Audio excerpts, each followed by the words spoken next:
Well, good morning. Well, I don't know what time it. Well, I guess it's still morning or something. Well, it's kind of 5 more minutes of morning, but it's noonish here where I'm at here on the East Coast, and got some stuff to talk about. Currently, I am enjoying myself at home in Connecticut. Um, I don't know if I told you guys this before, but I had been reached out to about being on the world's worst cook show on the Food Network, and so they asked me to set some time aside this summer in case they actually put me on the show. They did not put me on the show. At least that's last I heard. I think they're filming now currently, and so I blocked out most of the summer, basically the whole month of July, um, for that show, and ended up not going on it, which is fine. It was sort of a kind of a weird deal anyway, because I can cook. Be honest with you. Anyway, so I had some time set aside, and we've been traveling forever, and so this was kind of nice. I just sort of left the month open, and I came home to my house in Connecticut, and I'm enjoying myself being home. It's kind of nice. So here I am. We're just chilling out. That's what we're doing. So I got some fun things coming up. We're going to be in Maine on August 6th. In Rumford. Is that right? Rumford? Rumford, Maine, August 6th, at 49 Franklin. It's an old church, I guess. They've converted it. It's got a nice big theater area, and we're going to bring a show there. So we are coming to Maine in August. So that's what's going on. Otherwise, I'm enjoying being home. I did laundry. I washed the dishes. I fixed the dishwashing machine, which has been, those little wheels on it that keep the thing sliding in and out. We've been missing for 4 years. I think it's longer. And I finally went and bought some and fixed it. So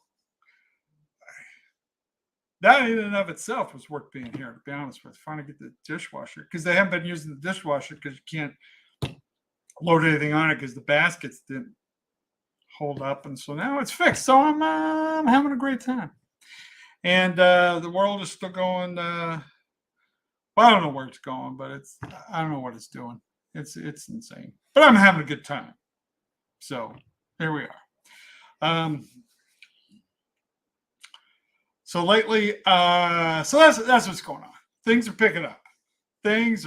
We are having the most glorious time. Okay, so now someone's calling me. I'm sorry. But people have been asking me some questions, so I'm going to answer some questions for all you people. Who am I? Well, ladies and gentlemen, my name is Rodney Douglas Norman, as maybe you know. I grew up in Utah. I was born in the summer of 1969. Summer of love, the summer that we allegedly went to the moon. And grew up in the 70s. Grew up with Sesame Street. I'm the same age as Sesame Street. It came out at the same time I was raised. I used to watch Grover and the Gang all the time. Loved it. And Mr. Rogers. I grew up watching Mr. Rogers. He was a personal hero of mine. I loved Mr. Rogers when I was a kid. And watched him. I'll be honest with you. I used to watch Mr. Rogers up into my high school years. I would go back. I loved Meow Kitty and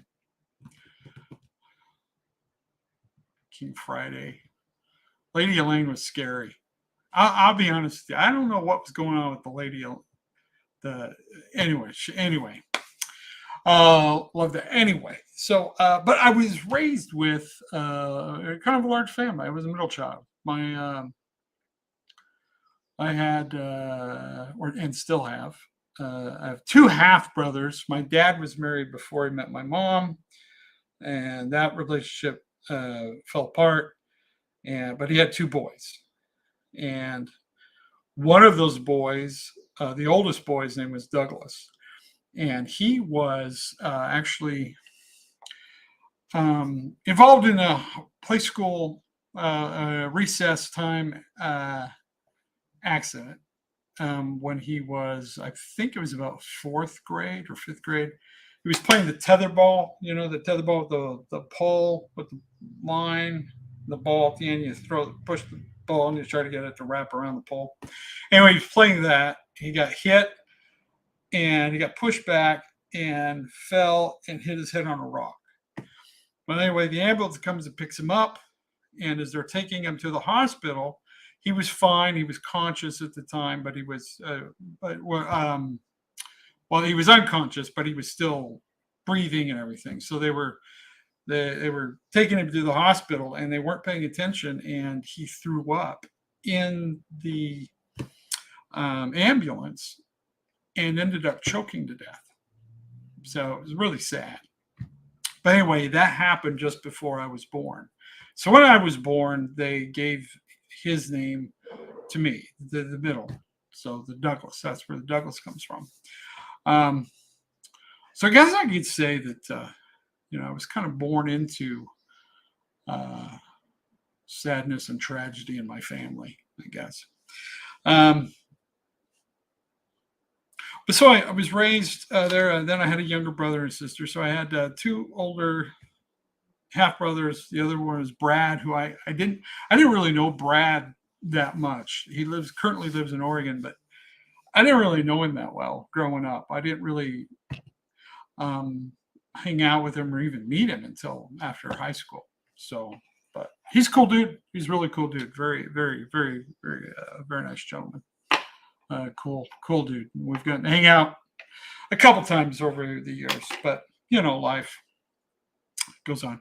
Anyway, so then I have three brothers, two older with my mother. So full brothers, two sisters, or three brothers, two sisters. So six of his kids, and I was number four. So right smack dab in the middle. And so with that, growing up, and then we moved around a lot. My dad was a diesel mechanic, and so he had different. He was moving around all the time. We had different jobs. So we moved around. So I was constantly the new kid at school, and I learned very quickly the way to make friends was make them laugh. And so I was. Plus, I just loved making people laugh anyway. It's the only way I could get attention because I was a middle child, as I mentioned before. And so that's not my whole thing, I love playing, doing characters and just being silly. My whole when I was a kid, my whole childhood, I was just being silly. To be honest with you, and I didn't understand why everybody took life so seriously right from the beginning. I thought it was kind of silly that we got upset about weird things, and then they tell me about the whole you grow up. You go to school. I never cared for school. I went to school for the entertainment value. I didn't feel like I was learning anything, to be honest with you, at school. I don't feel like I was learning anything at all.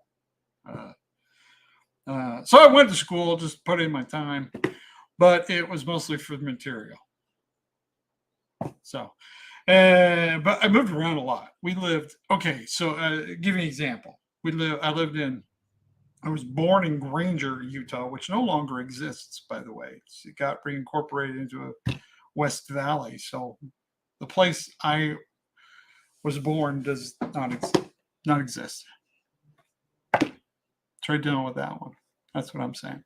So, but anyway, that was in Utah. So we lived in Kearns, and then we moved to Provo, and then we moved back to Kearns, and then we moved to Nevada. lived in Urrington, Nevada for a year or so. And then we moved back to Utah. And we lived in Sandy, Utah, in 2 different places. We had house fires. This is fun. We had our houses, when I was a child, our house burned down twice. One time we were living in a trailer park, and I'll never forget this day. Go to school. I was about 4th grade, 3rd grade, 4th grade. It would have been 4th grade. I'm sitting in class, and all of a sudden, the front, the door opens, and I look out, and there's my mother, my 2 older brothers, and my older sister, and they're standing in the hallway, and I'm like, "What's going on here?" And the teacher goes and talks to them, and then they pull me over, and then I go outside. And my brother, Steven, looks at me and goes, "Do you like what you're wearing?" And I go, "Yeah." And he goes, "Because it's all you got. Everything's gone. There was an electrical problem in the building of the thing." Anyway, luckily nobody was home. We did lose our cat, Oscar, which is very sad. Oscar was a great cat, black and white cat. And he was the only fatality. But anyway, so our house burns down when I'm in 4th grade. Was completely nothing. It was all gone. Everything. We lost everything. And so then we end up moving to another place in Sandy. And a year and a half later, here's the crazy story. Now, because we'd been through that experience of losing our house, burning down. The neighborhood that we had moved to, some friends of ours, in fact, I knew the Lofgrens, is who they were. I was friends with Mark Lofgren. Anyway, his house, their house caught on fire. Luckily, no one was hurt, but it was damaged quite a bit. And being aware of what it's like to go through that, our family extended to them and said, "Look, why don't you come and stay with us?" And until they had nowhere to go. Well, anyway, but what had happened was they had family in Idaho, the grandparents who came down from Idaho to Utah to pick them up. And when they came to pick them up, they were staying in our house until the grandparents got there the same day. They came down the same day. So anyway, there were kids that were my sister's age, younger kids, and my friend. And so we're all just hanging out. And the people are from all over the neighborhood are coming over. People from church and stuff are coming over to console them, and and all that stuff. So we got people at our house coming to hang out and wish their best to the Lofgrens and everything. Well, anyway, while they were playing, my younger sister, and her friends, it wasn't just it was some other girls that were there too. So they were downstairs playing in the basement, and they started playing with an iron. They were ironing clothes, because that's what girls did back then, I guess. I don't know. They were ironing clothes. Well, and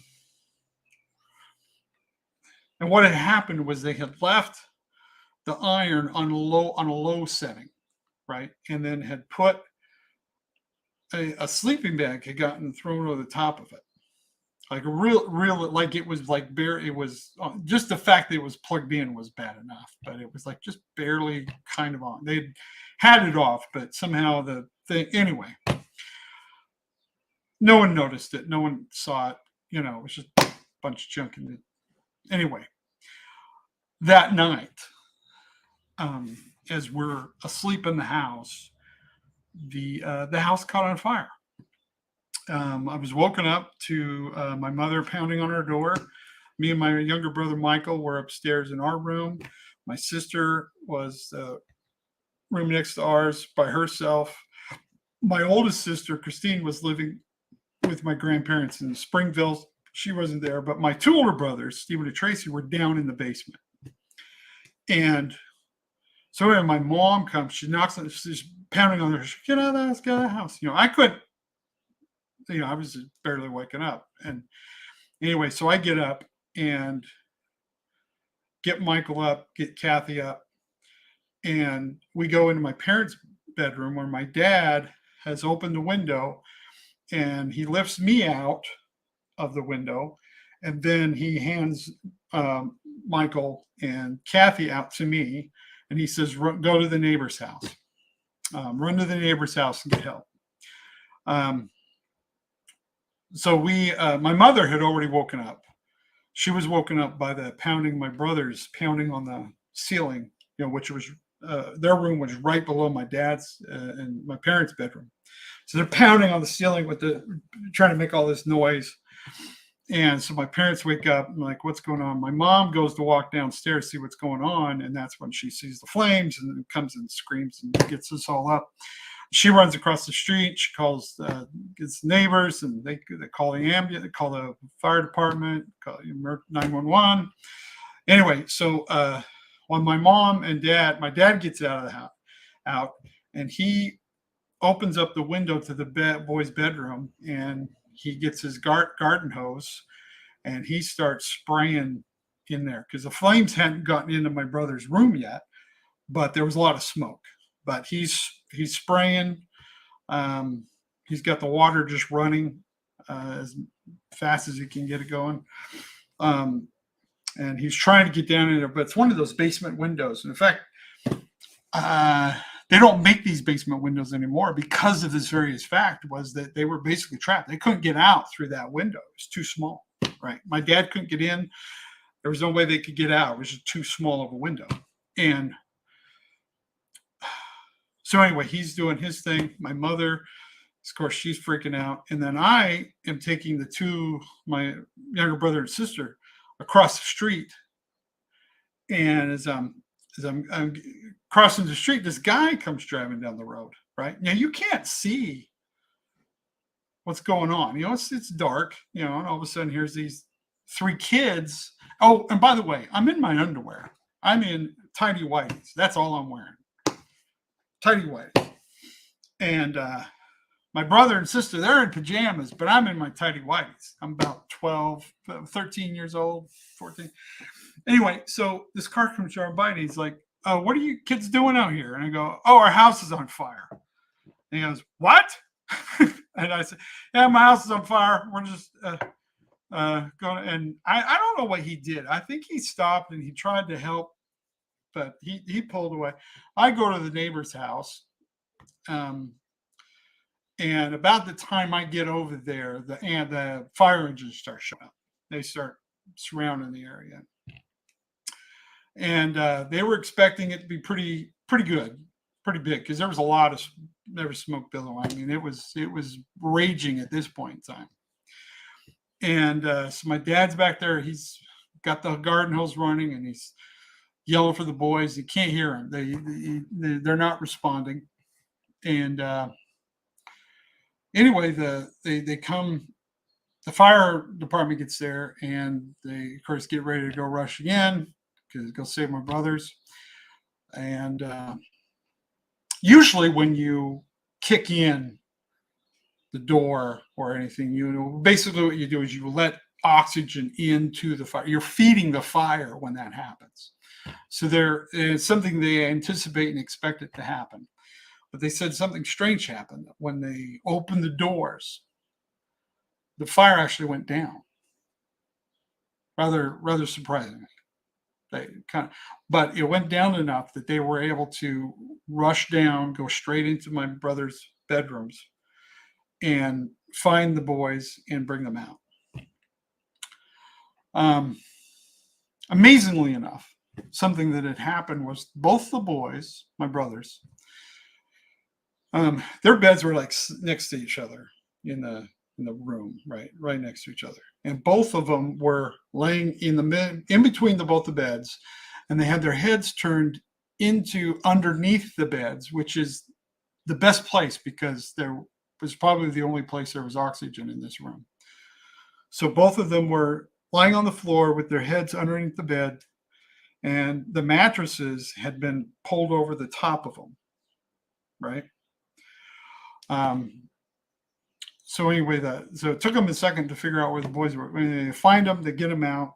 The one, my oldest brother, Stephen, he was the worst because he was the one who woke up first. He was the one that was really, he took in more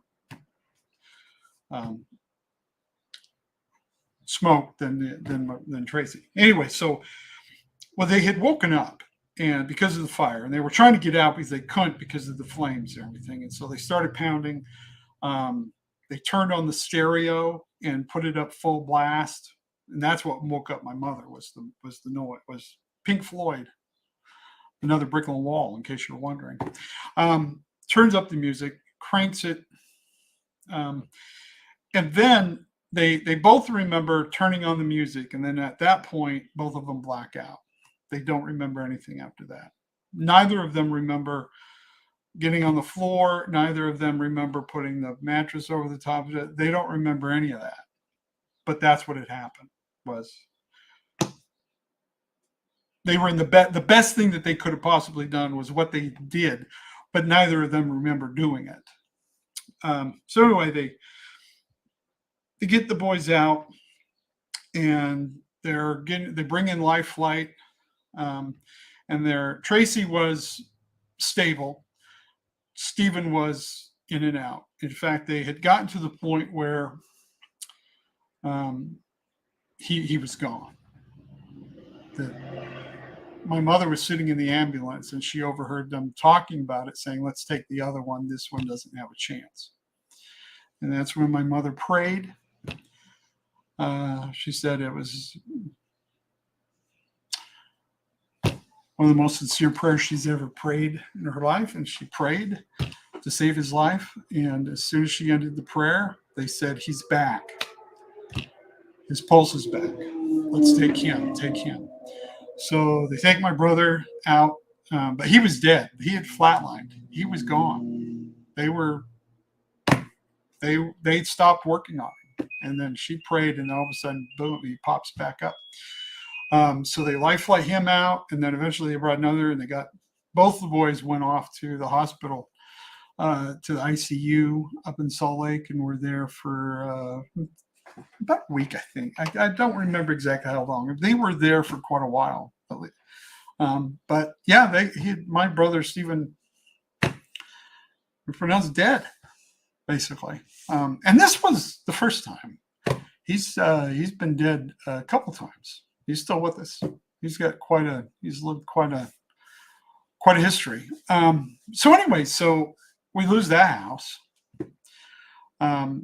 Everybody's fine, but we lost everything, So I don't have a lot of pictures of my childhood. The only pictures I have of my childhood are things that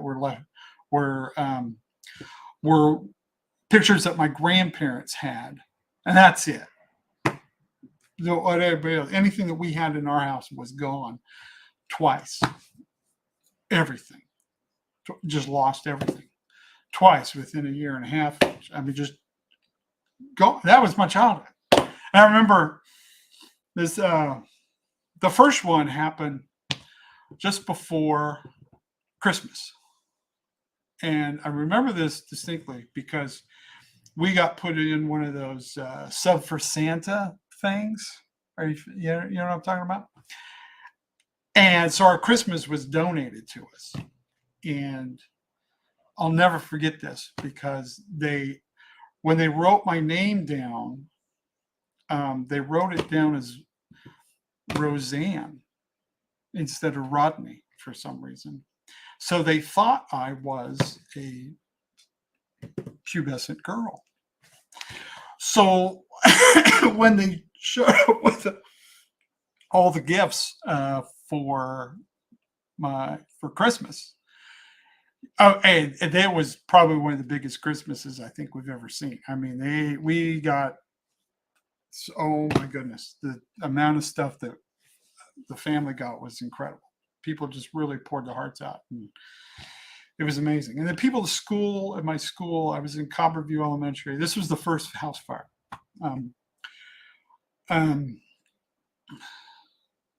people at school were giving me stuff all the time, and just so they were so amazing. People are so amazing when you go through difficult times. So anyway, but so when the So for Santa, people came and brought Santa stuff. Well, they actually had Santa came with us. It was just really cool. It was just really cool thing. And then there were news reporters there and all kinds of. It was pretty crazy. Anyway, uh, there was the sudden realization by the organizers when they got there to deliver all the presents that I, in fact, was not a Roseanne, but was rather, in fact, a boy. And all of the toys and things that they had gotten me were not appropriate for me.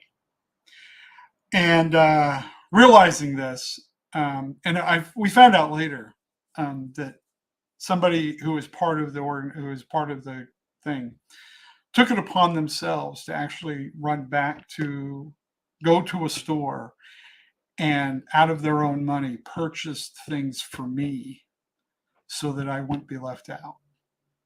And they bought me a remote control. I remember it was a remote control Ferrari. It was the coolest toy I'd ever gotten in my life up to this point in time. I was like,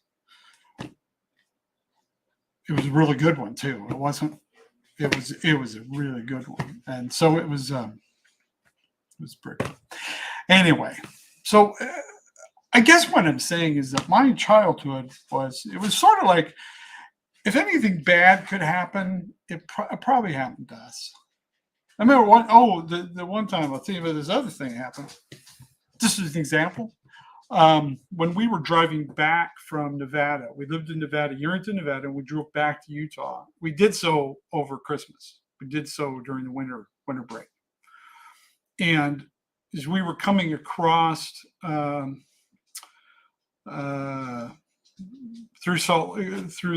the salt flats in Utah, myself, my two older brothers, Stephen and Tracy, and my dad were in the U-Haul. And then in the Oldsmobile station wagon was my sisters, my younger brother, and my mom, and Chips, our Amos, he was part pug and part Chihuahua dog. Anyway, as we're driving, my mother hit the icy roads, and she went off the road and flipped the car. And my brother Steven saw the car flip. And so he said, "Dad, Mom flipped the car." So we stop and we all hop out of the thing and just start running back there, right? So we run back there to the car, and when we get there, there's some guy standing there. Go, "Don't touch them; they're all dead." And so we're all like, ah. And then we get there, but everybody was fine. No one was hurt, but our family car was dead.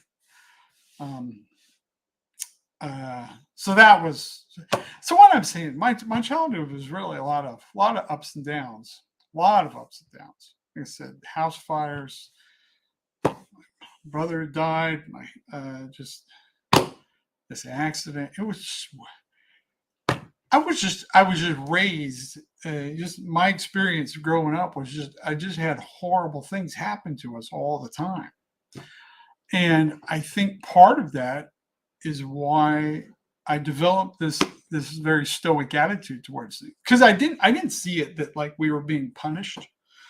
I didn't think like we were being singled out by the world. I just felt like there wasn't any reason to get up. I was like, it could be so. I was so close. I could have lost my half my family. We've been so close to just losing everything, and so many times in my childhood that I just trying to wrap my head around all of this. This is where I really developed this stoic attitude, and it was just that life is so precious and so easily gone. Why get upset about everything? You have no idea how quickly it just be over. And so that was my mindset as a child. It's just like, man, and because we experienced tragedy so much, also through all this, um, my grandfather died around the same time. So,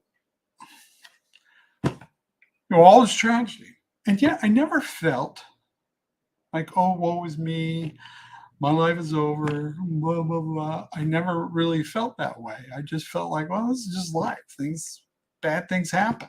You can't control anything, really.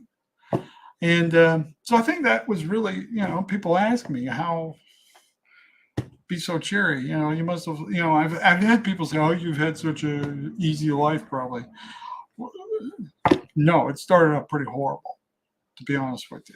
But what I did have was I had parents who loved me. I had family who loved me, great friends. Just had a lot of love growing up, regardless, because that's all we were. All we had, to be honest with you. This is it. Then we had other tragedy. Well, we're also involved with auto racing, cars. My father built race cars, and so we were racing cars. My whole childhood, that was my childhood, was racing cars. So loved it. We had some close calls. My dad was in the pits at the racetrack, and he was standing up against a fence next to the racetrack. And an accident, there was a bunch of pile-up cars right in front of where my dad was, and he wasn't watching the race. He was actually talking to somebody. Well, in fact, I think his back was towards the actual cars. And he was talking to somebody when the accident happened, and then he got hit. He got hit, and he woke up. He was underneath the car hauler, which was like kind of down a little slope, and he got thrown quite a distance. He was underneath this car hauler, and as the story goes, my uncle was the race car driver. My dad was a mechanic. He was the builder, and my uncle was on the track. He was in the race. He saw the accident, and he saw that it hit basically exact. My dad would stand in the same place all the time for all the race. He had it was right there in front of where they would park, and so and then when the car hit right there, my uncle stopped his race car, jumped out of the race car, and went and climbed the fence. This is a good 15-foot fence. Climbed the fence, went over the fence, and was the first person to my dad's side. It was pretty amazing. We still, I still get goosebumps thinking about that. Then later on, my dad was in an accident at work. He was, like I said, he was a diesel mechanic. He was working on the timing on an engine, and his hand hit an exhaust, and he kind of flinched and pushed his hand into a fan, and it cut his fingers off. This is when I was in, would have been about 8th, 9th grade. So cut his fingers off. And he's a diesel mechanic. This is his livelihood, and he just lost his fingers, right? And so I had to go and get him sewn back on, and he was out of work for a while. And we didn't have a whole lot of money because of that. So like I said, I bet there's a lot of weird stuff in my life early on. This is all. I'm not even out of high school. All this stuff has gone on. So, yeah, that's just a little insight into to me. Why, Rodney? Why are you so cheerful? You must have lived a very cheerful and happy, perfect life. Not even. But what I've learned is that well, crap happens. Don't take it personally. That's it. Crap happens. The universe isn't singling you out. Nobody hates you. Just crap happens. Just deal with it. Just lick your wounds and move on. That was the attitude that I adopted very early on. And so now you know. Just thought I'd share that with you. And anyway, I got to go do some stuff. I wanted to show off my place, my stuff. Oh, okay. So the 76 thing right there, just so you know, when we were racing cars, my uncle's race car's number was 76 because my grandfather had a gas station in Springville, Utah that was a Union 76 gas station.